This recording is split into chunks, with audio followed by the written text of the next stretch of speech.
penting kalau toh kita tidak bersama, ya kita berkompetisi secara fair, ya berkompetisi secara fair sesuai dengan aturan. Gitu. Saya kira yang namanya kompetisi ya memang pasti beradu kuat lah ya orang yang menang kan. Terutama di antara partai-partai yang cenderung bisa membentuk poros sendiri, punya kader yang elektabilitasnya tinggi, dan pasti persaingan akan terjadi di antara mereka.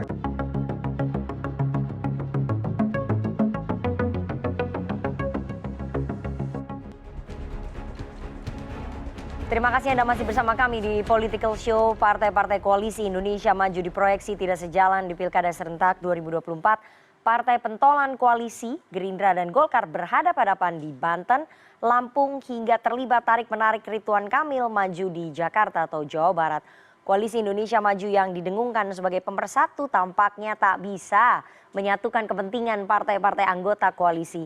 Bahkan yang ironi, anak dan menantu Presiden Jokowi justru dijajaki dan menjajaki juga partai di luar koalisi Prabowo Subianto. Apakah ini menjadi pertanda koalisi Prabowo pecah atau retak di Pilkada serentak 2024? Malam ini kita akan membahasnya dengan narasumber di studio. Saya perkenalkan satu-satu dari yang paling ujung kanan.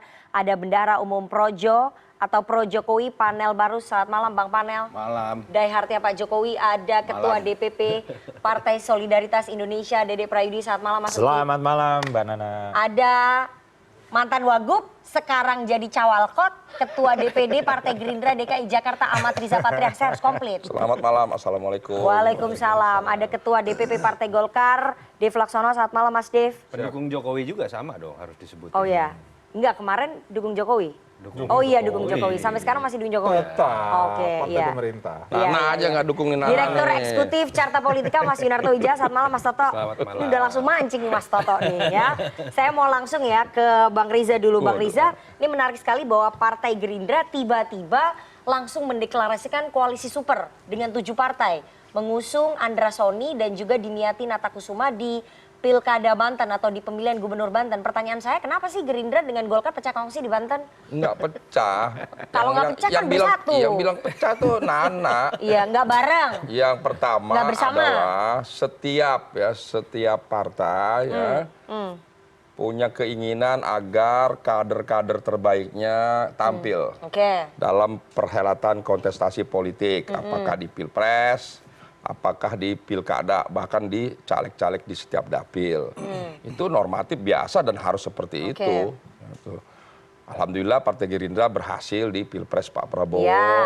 Terpilih insya Allah dilantik 2024, 20 Oktober bersama Mas Gibran.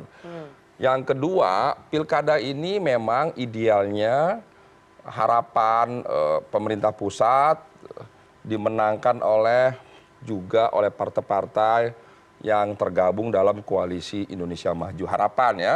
Kenapa demikian? Karena kita ingin memastikan semua kebijakan, program, kegiatan yang disusun selama ini bersama-sama oleh partai koalisi Indonesia Maju untuk kepentingan 5 tahun ke depan bisa bersinergi dan diteruskan sampai ke tingkat bawah oleh kepala daerah. Untuk itu memang kami di KIM sedapat mungkin agar di setiap pilkada harapannya pasangan yang diusung dapat mewakili Pak Prabowo, Mas Gibran dapat mewakili koalisi Indonesia Maju. Tapi ini di Pilkada Banten, namun demikian, nggak bersama koalisi Indonesia Maju. Jumlah pilkada di Indonesia ini kan banyak sekali. Ya. Yang disebut oleh Nana berbeda antara Gerindra dengan Golkar kan hanya beberapa daerah saja. Tapi daerah-daerah strategis loh. Daerah-daerah lainnya termasuk daerah strategis seperti di Jawa udah 2 yang beda. Insya Allah nanti di Jawa Tengah bisa sama. Jawa Barat, Banten. Di Jawa Timur sudah sama. Di Jogja dan lain sebagainya. Jadi sekali lagi itu biasa, tidak mungkin. Justru aneh kalau semua pilkada tuh sama gitu. Karena partai pendukung Prabowo Gibran itu ada 9 partai, Nana. Sementara setiap daerah hanya 2 orang, kepala dan wakil kepala. Jadi tidak mungkin. Nah di beberapa daerah seperti di Banten umpamanya, Golkar itu ya selama ini menguasai Banten. Alhamdulillah belakangan Gerindra semakin baik. Kalau selama ini Golkar menang di Banten, masa Gerindra nggak boleh juga menang? Itu biasa. Begitu juga daerah-daerah lain. Jadi saya kira biasa. Apalagi Golkar bersama Gerindra adalah pendukung Prabowo Gibran. Golkar ini sama-sama partai papan atas. Kalau sekali-sekali di beberapa daerah ikut berkompetisi sama-sama boleh. Siapapun yang menang adalah mewakili Kim ke depan. Berarti kesimpulannya Gerindra ingin melawan dominasinya Golkar di pilkada, terutama di daerah-daerah Ya strategis. itu bahasa Nana melawan. Ya kan tadi sekali-sekali pengen kalau Gerindra bahasa kami menang. adalah kami ingin bersinergi dengan semua partai termasuk dengan Golkar bersinergi gimana orang head to head di Pilgub Banten? Ya ke depan nanti kan bersinergi setelah menang. Memang Jadi kalau yang yang menang penting Golkar lawan kita aja dulu. oposisi, enggak kita dukung. Begitu Gerindra yang menang emang Golkar oposisi dukung gitu. Jadi sekarang itu diberi kesempatan semua anak bangsa dari partai manapun berkompetisi. Ketika nanti selesai sudah kita semua bersatu kembali mendukung pemimpin di seluruh kepada di seluruh Indonesia untuk mendukung siapa yang menang nanti dan pada akhirnya nanti mendukung semua kebijakan pemerintah pusat. Oke, kalau memang ingin bersinergi, kenapa emang nggak bisa disatukan kader Golkar dengan kader Gerindra atau kader Gerindra dengan kader Golkar? Ya di Banten? beberapa daerah nggak cuma dengan Golkar, kami dengan Demokrat kadang-kadang, Gerindra dengan PAN, Gerindra dengan PSI, bahkan ada yang kami malah dengan PKS di luar, bahkan ada yang dengan PDIP, wakil dari 03, bahkan juga dengan Hanura, dengan PKB. Itu biasa dalam pilkada. Kita tidak bisa memaksakan karena setiap daerah punya kearifan lokal, punya karakteristik. Tokoh-tokohnya beda. Tidak semua didominasi oleh partai A, tokoh seluruh Indonesia. Setiap daerah tuh punya tokoh-tokoh, ada kearifan lokal, ada karakteristik yang harus kita perhatikan. Pada prinsip yang penting kita hadirkan calon-calon kepala daerah ini yang memiliki kualitas, memahami daerah dan dapat diterima oleh masyarakat dan pada akhir menang. Dan akhirnya dapat melaksanakan program untuk kepentingan bangsa dan rakyat Indonesia. Oke, tapi kalau dari segi elektoralnya kan calonnya Gerindra nggak lebih baik angkanya dibandingin calonnya Golkar. Ya wajar Modalnya lah, apa? wajar. Kalau itu yang dibandingkan wajar. Golkar sudah berpuluh tahun berkuasa di Banten. Gerindra pendatang baru. Jadi pendatang baru ingin melawan dominasi pendatang pemilih lama. Pendatang baru memberanikan diri untuk tampil dan insya Allah bisa menang ya kan. Kita lihat juga dulu di beberapa daerah surveinya kecil, pendatang baru termasuk Pak Jokowi, pendatang baru juga bisa menang di Jakarta. Oke, saya mau ke Mas Dev ya. Mas Dev, apakah kemudian diskusi di Koalisi Indonesia Maju itu buntu sehingga daerah-daerah strategis antara Koalisi Indonesia Maju partai-partainya ini harus pisah jalan?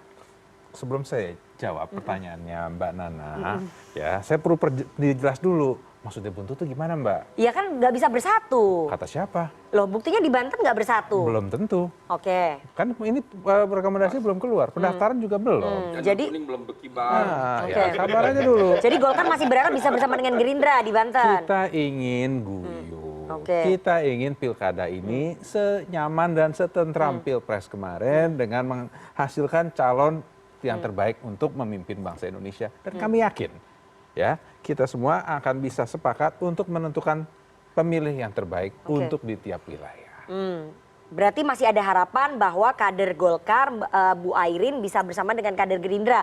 Padahal Gerindra udah rilis bahwa bersama dengan koalisi 7 partai lainnya mendukung salah satu ketua DPD-nya dengan Dimyati. Ya. Jadi gimana? Kita Masih lihatlah ada peluang? nanti. Selama pendaftaran itu belum selesai, belum ada yang mendaftar kan juga sekarang. Pendaftaran juga belum dibuka, baru mulai buka tanggal 27. Ya, tunggu aja nanti sampai tanggal 27. Tapi prinsipnya Golkar masih ingin bersama dengan Gerindra. Kita ingin bersama dengan rakyat Indonesia. Oke, masa nggak mau sama temennya, ini kan satu koalisi. Sama satu bangsa aja mau, apalagi teman satu koalisi. Oke, tapi yang nomor satunya siapa? Cagupnya tetap Golkar ya? Kita kan kembali ke hasil survei. Hasil surveinya tinggian siapa? Ya tanya aja nih ada Mas Toto nih. Ya enggak kan Golkar pasti punya hasil surveinya. Ya ngapain tanya ke saya? Tanya Mas Toto, dia yang melaksanakan surveinya. Tinggian kader Golkar. Jadi harusnya yang jadi cagup harusnya kader Golkar begitu. Kita kan kesepakatan bersama, nanti kita putuskan bersama-sama untuk menghasilkan calon yang terbaik. Tapi kan tadi dikatakan ya oleh Bang Riza, boleh dong kita Golkar ini partai yang udah lama. Sudah lebih kuat dominasinya, boleh dong kita sebagai partai baru kemudian menantang, nggak apa-apa. Nah kan demokrasi, demokrasi siapa juga kalau udah punya tiket ya silakan maju. Kalau Mbak Nana pun bisa dapat tiket juga pasti diizinkan maju. Siapa yang melarang? Berarti nggak masalah kalau misalnya Gerindra akhirnya mau jalan sendiri bersama dengan 7 partai lainnya di Banten untuk melawan dominasi Golkar. Inilah indahnya demokrasi, semuanya itu memiliki hak yang sama. Gitu. Jadi tinggal terakhir aja siapa yang punya tiket, siapa yang tadi sepakati, itulah yang kita pilih. Ini mereka udah punya tiket. Kalau Golkar sama tiketnya sama PD Perjuangan katanya. Ya kita lihat nanti bagaimana. Kan belum ada kesepakatan. Oke, komunikasinya sejauh ini gimana? Lancar. Lancar. Bang, ini Golkar masih pengen bersama dengan Gerindra di Loh, daerah-daerah jadi gini, strategi, Nana, salah satunya semua- Banten. iya, Masih terbuka nggak? Semua itu dalam pilkada, bahkan dalam pilpres, semualah di Indonesia ini politiknya juga ya banyak lah yang anomali, banyak yang memang nanti di akhir, di injury time, ya kan? Jadi selama belum resmi terdaftar di KPU, semua peluang terbuka. Oh, jadi terbuka juga kalau Ya, misalnya Golkar dengan Gerindra di berkoalisi seluruh di, Indonesia ini, Pilgub Banten. iya di seluruh Indonesia ini sangat terbuka peluang untuk berkoalisi antara partai 1, 2, 3 dan seterusnya. Jadi biasa itu, apalagi maaf Nana, apalagi pilkada serentak ini baru yang pertama kali partai ini mendadak harus mengurusi 500 berapa? 45 pilkada, bisa jadi pasangan A dengan B tahu-tahu berubah karena ada deal di daerah lain dengan partai lain. Bundling gitu ya, paket bundling biasanya. Ya macam-macam, pokoknya bisa perubahan-perubahan. Ada deal-deal antara partai setelah dikalkulasi ulang, hasil survei, semuanya berubah. Jadi apalagi di antara kami dalam koalisi yang selama ini sudah bekerja keras bersama-sama memenangkan Prabowo Gibran, sangat mungkin berkoalisi di semua lini, tapi namun demikian kan juga rasanya hampir nggak mungkin juga kalau 100% sama. Tapi di daerah-daerah strategis maunya bareng kan? Iya, tentu keinginan kita semua seperti itu. Di Oke, daerah tapi strategis egonya yang mana yang bisa diturunkan? Yang angka elektoralnya lebih rendah atau gimana? Atau partai pemenang pilpres harus cagup? Ya enggak, kami di Kim ini apalagi Partai Gerindra tidak pernah memaksakan. Coba lihat dalam perjalanan pilkada selama ini. Partai Gerindra termasuk partai yang menurut saya maaf baik, bijak, sabar, banyak kalahnya, banyak komprominya. Tapi 2004 sekali-sekali bolehlah gitu kan kalau bisa jadi wakil atau jadi kepala kan begitu. Itu wajar saya kira. Jadi poinnya masih membuka ya, masih membuka peluang di Pilkada Banten, di Pilgub Banten bersama dengan Golkar, itu aja poinnya. Poinnya adalah Gerindra bersama partai-partai koalisi sangat mungkin berkoalisi di banyak tempat. Tidak hanya di Banten, di Jabar, di DKI, di mana-mana sangat mungkin. Gitu. Kami dengar ya Mas Dev ya, salah satu pertimbangan Golkar kenapa ogah ataupun memilih untuk menghindar berkoalisi dengan Gerindra karena sebetulnya calon-calon yang diusungkan Gerindra di pilkada ini tidak begitu menguntungkan secara elektoral untuk berpasangan dengan kader-kader Golkar. Jadi kalau Golkar berpasangan dengan Gerindra, dengan kader-kader dari Gerindra yang diusung itu elektoralnya kurang, itu tidak menguntungkan bagi kemenangan Golkar di pilkada. Itu benar ya? Itu dibahas loh dalam rapat pemenangan pilkada Golkar. Kata siapa? Informasi yang kita dapat begitu. Informasi Makanya kita dari mana? tanya konfirmasinya. Informasi dari mana? Wartawan kan harus menjaga kerahasiaan narasumber. Sebaiknya tanyakan aja langsung ke sana. Enggak, pertanyaannya betul nggak itu bahwa secara elektoral bahwa kader-kader Gerindra itu angkanya kurang menguntungkan kalau Golkar dibandingkan itu dengan kader Golkar. untuk menentukan posisi pencalonan semuanya kita kan pertama kembali ke survei. Elektoral ya. Elektoral. Terus kedua kita lihat juga PDLT, prestasi, dedikasi, loyalitas dan tak tercela. Terus juga kita lihat juga faktor-faktor lain ya, misalnya ada korelasi dengan partai lain kah? Apakah misalnya dia sudah bawa surat dukungan dari partai lain. Ya hal ini semua menjadi pembobotan untuk kita menentukan calon. Jadi bukan hanya satu dua aspek yang kita lihat, tapi melihat secara holistik. Jadi kalau misalnya kader-kader dari Partai Gerindra secara elektoralnya kurang atau tidak menguntungkan, Golkar gimana? Ya, maka ada bermacam hal. Kalau memang kita pasangan yang calon dari Golkar kuat, calon yang dari satunya kurang gitu kuat, akan tapi dia membawa beberapa faktor ya yang bisa memperkuat gitu ke depannya, ya itu sih bisa. Tapi jangan juga calonnya itu harus menggendong calonnya itu. Jadi dua-duanya itu harus saling mengisi ya. Saling sinergi gitu.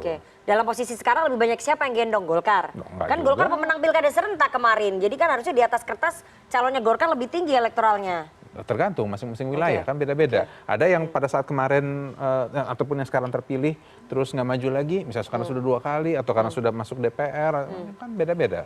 Jadi nggak bisa digeneralisasikan. Tapi harapannya Golkar bahwa siapapun yang mau berkoalisi dengan Golkar itu jangan sampai membebani calonnya Golkar ya, jangan sampai calonnya itu menggendong. Bukan membebani aja, maksud saya itu adalah memastikan bahwa pasangan ini adalah yang terbaik. Jadi membawa kemenangan. Jadi saling melengkapi, menjadi aset gitu, bukan menjadi liability. Saya mau ke PSI ya, Mas Uki. Siap. Mas Uki, kalau kita lihat di beberapa pernyataan ya, ternyata PSI ini lebih banyak mendukung calon-calonnya Gerindra loh dibandingin calon-calonnya Golkar di Pilkada serentak 2024. Kenapa ya Mas? Itu data yang kita ambil loh. Data dari mana? Ya. Saya Kebetulan sama Banten, merahnya kali ya. Banten, kemudian Tangsel, Ya, Tangerang. saya sebenarnya belum pernah ya melakukan semacam assessment ya. Oke. Kemana arah dukungan PSI, area by area, Dari yang sudah di kabupaten state, by itu kabupaten. lebih banyak Sebenarnya banyak yang Kenapa ya? lebih banyak yang belum di state, Mbak Oke. Nana. Tapi yang sudah di state lebih banyak Enggak, sama Gerindra. tapi begini ya. Kenapa begitu? Koalisi Indonesia Maju, oke, itu bertekad untuk melanjutkan kebijakan-kebijakan pemerintah pusat Oke. ya, supaya komitmen yang di atas ini turun sampai terasa ke bawah. Kurang lebih seperti itu ya. Nah, akan tetapi kami menyadari ya bahwa yang namanya dinamika politik di daerah ya, yang namanya lanskap politik di daerah termasuk konfigurasi politiknya itu berbeda dengan yang di pusat. Ya, di Oke. nasional. Nah, kita berupaya sebisa mungkin untuk supaya tetap menjadi satu poros ya Berupaya. di pilkada. Tapi kalaupun tidak, kami berupaya untuk mewujudkan yang namanya all Kim finals. Oke. Gitu, karena oke. tujuannya Jadi tetap yang menang adalah harus tetap Kim. Iya, karena tujuannya itu adalah untuk menurunkan kebijakan. Jangan sampai kayak begini loh.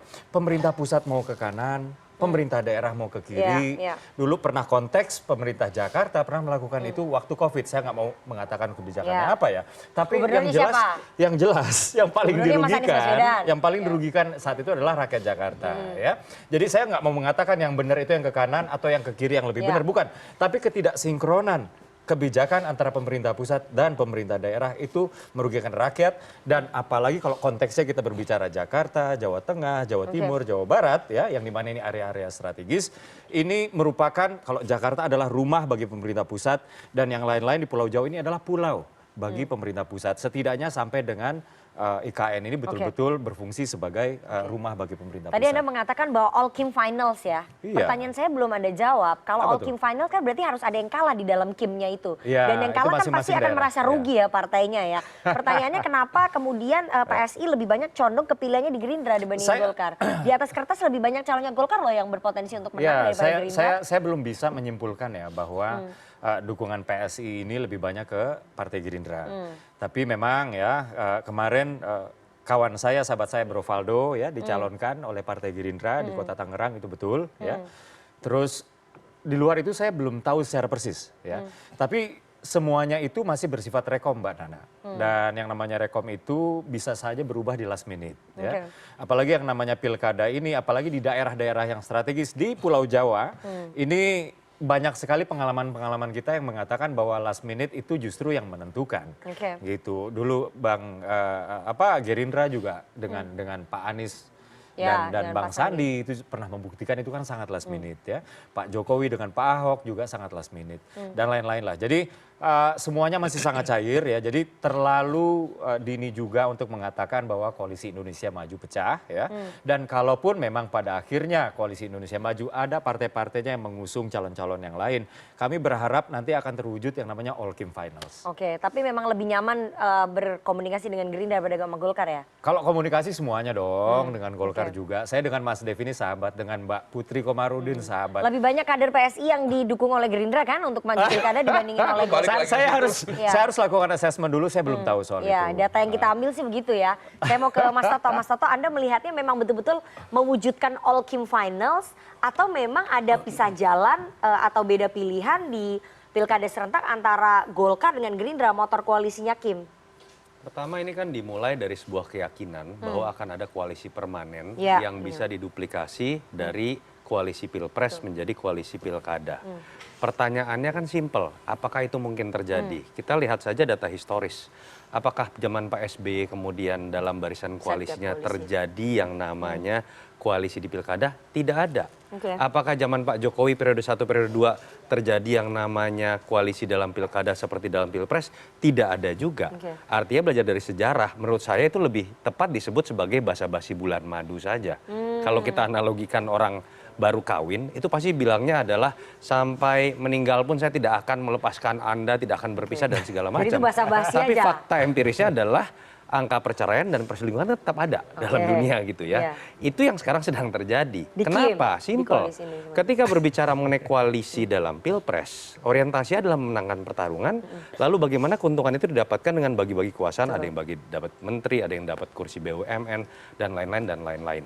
Ketika berbicara pilkada, orientasinya beda. Mereka berebut lagi kekuasaan. Saya tidak bisa membayangkan kemudian ada sebuah formula yang bisa menguntungkan semuanya. Karena tadi seperti kata Bang Riza, yang diperebutkan cuma 2, jumlahnya ada 9. Bagaimana mungkin kemudian membuat sebuah formula yang membuat semuanya merasa diuntungkan. Dan fakta secara elektoral, yang namanya pemenangan dalam pilkada itu terbukti loh. Hasil-hasil pileg kemarin, seorang kepala daerah yang berasal dari kader partai tertentu itu paling bisa efektif memenangkan partai tersebut di daerah itu. Saya tidak bisa membayangkan kalau kemudian mereka kemudian bisa mengalah. Ini bicara bukan hanya kemenangan di 27 November, tapi modal paling besar untuk bertarung di 2029. Itu yang menyebabkan kenapa sih pertarungan terasa paling keras di antara 2 partai yang merasa bisa jadi partai pemenang di 2029. Ada yang namanya Gerindra, ada yang namanya Golkar. Itu yang menyebabkan pertarungan terasa keras di antara keduanya. Kenapa? Karena ini tentang 2029. Jadi kalau saya melihat ya ini halusinasi yang menurut saya memang tidak pernah mungkin bisa terjadi. Dan pada akhirnya menurut saya ini baik buat demokrasi. Alangkah berbahayanya pesta demokrasi di level daerah kalau dijadikan ajang bagi-bagi arisan saja. Oh, daerah ini jatahnya Anda warna merah. Daerah ini kalau gitu karena merah udah dapat jatahnya warna oranye. Oh, biru belum dapat dikasihlah seperti ini ya. Itu hal yang paling berbahaya dalam demokrasi ketika mengkebiri apa yang disebut dengan pemilihan langsung diserahkan kepada ajang bagi-bagi karena merasa ada mesin politik besar untuk membagi-bagi kekuasaan tersebut. Jadi analogi All Kim Finals yang disampaikan oleh Mas Uki tadi nggak mungkin terjadi ya? Karena pasti nggak mau partai itu mengalah ya? Logika itu bisa terjadi satu di level pilgub. Kalau di pilgub itu pun kemudian ada musuh bersama yang mereka tahu ketika tidak bergabung di situ bisa kalah oleh musuh bersama. Saya sebut saja PDI Perjuangan. Itu yang terjadi PDI Perjuangan. Syarat ketiga adalah persatuan ini bisa terjadi kalau di antara kader-kader partai itu tidak ada satupun yang kuat. Itu yang terjadi di Jawa Tengah. Tapi ketika terjadi di Banten, ada Airin kuat, Golkar nggak akan mau kalah. Ketika terjadi di Jawa Barat, ada kader Golkar kuat, nanti dulu, ini bukan arisan, ini jatah partai saya, karena survei jauh tinggi. Pada titik itu kompetisi antar partai itu akan terjadi dengan sendirinya dan Kim akan bubar dengan sendirinya. Jadi secara psikologis Anda melihat bahwa Gerindra sebagai partai pemenang Pilpres merasa punya dominasi yang lebih ya, ingin mendominasi lebih di kita bicara real ya Nana ya. Yang menjadi menarik kan adalah pertanyaan misalnya apa sih yang menyebabkan bahwa Kim bisa terpecah dan kemudian ada partai-partai lain dalam Kim yang cenderung lebih mengikuti calon yang lemah. Ini ada 2 perwakilan Kim nih. Yang satu survei tinggi sekali namanya Airin, yang satu namanya RK. Kok tapi kemudian kalau dari berita sekarang ya, ini belum final. Kok malah koalisinya Banten Maju yang memajukan Andra Soni yang survei di bawah Airin, yang itu jumlah koalisinya lebih besar. Ini yang menjadi menarik. Daya tariknya apa sih? Kan harusnya semua sepakat berdasarkan survei. Di sini jadi menarik. Jangan-jangan ada hipotesa lain. Memang ini jadi menarik begini. Pendaftaran misalnya 27, 28, 29 Agustus. Dan kemudian kita tahu itu adalah masa-masa belum pembagian kekuasaan di level menteri itu terjadi loh. Kekuatan Gerindra apa sih dibandingkan dengan Golkar walaupun sama-sama Kim? Partai pemenang yang punya presiden itu Gerindra bukan Golkar. Yang berhak menentukan kursi-kursi menteri itu namanya hanya Pak Prabowo. Dan dia adalah kader Gerindra. Kan bisa jadi logikanya kemudian orang bertanya-tanya. Kalau sampai pada takut partai-partai itu sampai milih sampai milih calon yang survei lebih kecil, jangan-jangan gara-gara takut masalah kursi menteri jadi kurang. Kira-kira gitu loh. Bandlingnya di kabinet. Kira-kira gitu loh. Itu hipotesa ya kalau kita bicara dalam konteks kekuasaan. Apakah benar atau tidak, waktu yang akan menjawab. Bandlingnya di kabinet Bang Riza.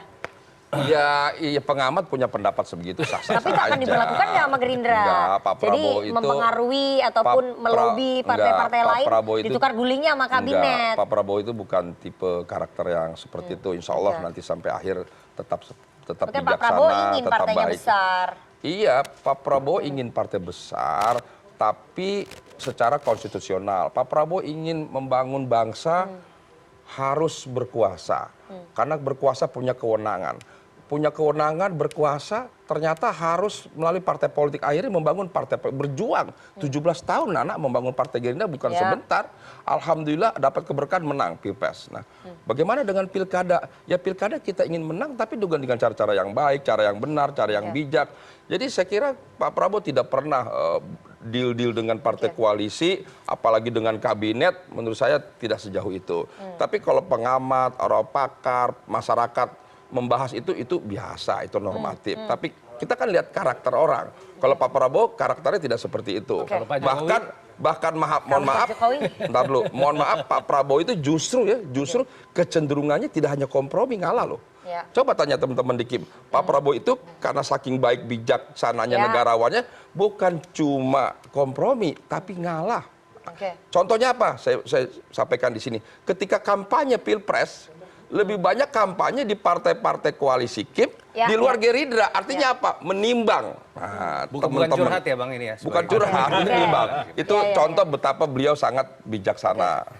Oke, saya mau ke Bang Panel. Bang Panel, ini kalau dilihat berarti tadi yang disampaikan oleh Mas Toto, mustahil kalau misalnya Kim ini bisa all Kim finals gitu.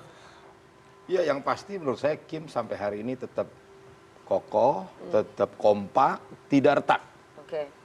Bergores pun tidak. Berbeda pendapat nggak apa-apa, berbeda pilihan nggak apa-apa. Karena kenapa saya bilang kompak, kokoh, tidak retak? Karena Kim punya visi yang sama, bagaimana mewujudkan Indonesia maju ke depan. Nah ini fase pilkada serentak. Tadi udah disampaikan, ada 545 daerah yang dipertarungkan. Beda di 3 atau 4 lokasi, saya pikir itu hal yang wajar. Karena interest politik di bawah sangat berwarna-warni. Di Banten, Projo dorong Airin ya? Saya ngelihat. Dukung Airin kan? Saya state dulu, saya ingin tanya. Projo dukung siapa di Pilgub Banten? Sebentar dulu. Saya melihat malah kalau Kim punya 2-3 calon itu artinya oversupply dari Kim. Jadi siapapun yang maju? Berarti Kim punya Kim namanya. Berarti Kim punya kader-kader terbaik di wilayah itu. Bukan sekarang saya tanya, bukan berkuasa. Projo dukung siapa di Pilgub Banten? Dukung Airin kan? Kemarin udah di state. Iya. Betul. Iya. Berarti mendukung calonnya Golkar. Nggak ada masalah. Oke, berarti nggak masalah kalau calonnya Gerindra kalah. Lihat di Pilgub Sumatera Utara. Ya. Kader Gerindra didukung juga oleh Golkar.